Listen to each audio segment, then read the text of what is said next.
boa tarde. Eu queria agradecer novamente o convite. Estou aqui pelo 2º ano. Parabenizar também o Correio pela iniciativa. Eu estava falando um pouco tempo atrás como é importante isso. A gente vive numa era de fake news, onde uma informação errada ela propaga muito mais do que uma informação certa. Então, ter chance de trazer um time de excelência para poder falar sobre a saúde da mulher é fundamental. Então, é importante parabenizar vocês sobre isso.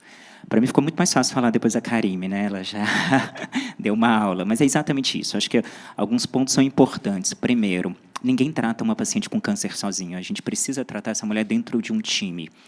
O tratamento do câncer ele não é pontual, ele é uma jornada, isso precisa ser planejado.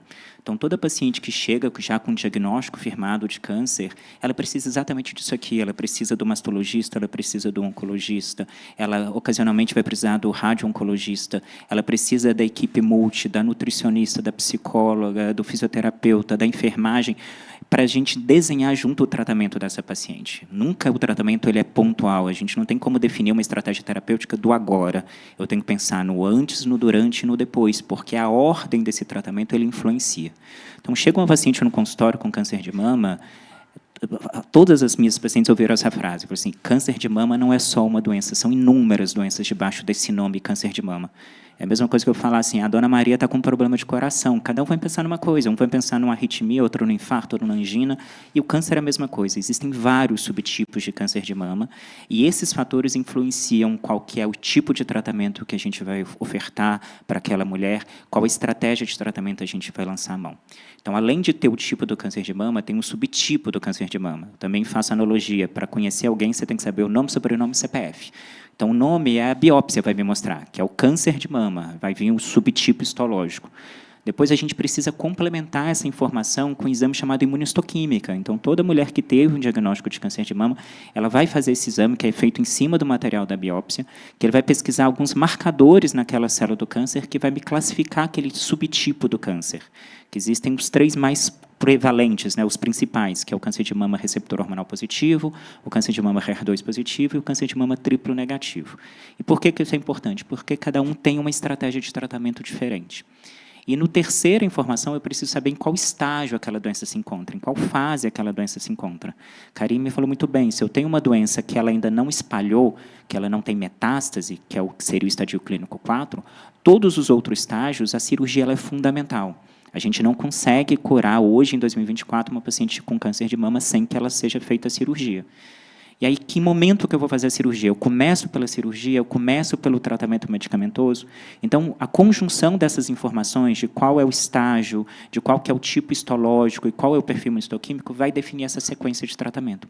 Por isso que, às vezes, 2 pacientes às vezes, estão na recepção do consultório, com tumores muito semelhantes em tamanho, estágio. Ela falou, mas eu comecei operando. Eu comecei primeiro pela quimioterapia. Às vezes, a paciente chega no consultório e a gente fala, nosso tratamento começa pela quimio. Mas por que eu não vou operar primeiro? Porque todo mundo fala que eu tenho que operar, senão a doença vai espalhar. Minha vizinha operou primeiro. Porque cada caso é um caso. E como a Karime também falou muito bem, a gente está falando de vários tipos diferentes, em indivíduos diferentes. Então, o tratamento, a gente não trata câncer, a gente trata pessoas. Eu falo que a oncologia é muito bonito o nome da especialidade, porque a gente não é quimioterapeuta, a gente é oncologista. Porque o nosso papel não é prescrever remédio, o nosso papel é cuidar de gente que tem câncer. Então, entender a nuance, a peculiaridade daquela paciente, as comorbidades, porque o tratamento ele tem que ser efetivo, mas eu também não posso trazer um tratamento que seja extremamente tóxico para aquela paciente que talvez ela não tolere. E aí, com essas estratégias, a gente vai definir qual arsenal terapêutico a gente vai usar. E, felizmente, ao longo dos anos, a oncologia vem evoluindo muito nesse cenário. A gente tem drogas cada vez mais eficazes e que têm aumentado a chance de cura dessas mulheres. Então, não só mais quimioterapia, a gente tem imunoterapia, a gente tem drogas associadas à endocrinoterapia, inibidores de ciclina. Então, uma série de categorias de medicamentos que estão aumentando a chance de cura dessas mulheres. E também o outro ponto da balança que a gente tem que ter. A gente tem a felicidade de ter desenvolvido estratégias em que a gente consegue evitar tratamentos tóxicos sem necessidade. Então, existem assinaturas genômicas que nos mostram que uma mulher com uma característica de doença ela pode ser poupada de quimioterapia com segurança, e aquilo não vai trazer nenhum prejuízo para aquela paciente, ela vai ter uma chance de cura alta, sem precisar passar pela toxicidade que o tratamento faz. E é por isso que a gente bate muito na tecla da importância da mamografia, do diagnóstico precoce, porque a maior chance disso acontecer é numa lesão inicial. Então, uma mamografia que detecta uma lesão muito pequenininha, que a gente não conseguiria palpar no exame físico, é a paciente que tem a maior chance de cura com menos necessidade de tratamento. E a gente consegue evitar que essa paciente passe por quimioterapia e por todos os efeitos colaterais que, às vezes, esse tratamento vai trazer para ela. É importante a gente não vilanizar a quimioterapia. Muitas vezes a paciente fica com medo da quimioterapia. Eu brinco assim, o vilão é o câncer. A quimioterapia está aí para te ajudar. Mas se a gente puder ficar sem ela, ótimo, melhor ainda. Ninguém quer fazer quimioterapia. Mas se tiver que fazer, ela é importante porque ela está ali para aumentar a chance de cura e de resposta daquela mulher. E uma vez que essa mulher passou pelo tratamento, a gente vai ter as outras etapas, a radioterapia, a endocrinoterapia. E aí esse cuidado do pós-câncer, ele também é fundamental. Obesidade está diretamente relacionada ao risco de câncer de mama voltar. Sedentarismo, tabagismo, etilismo.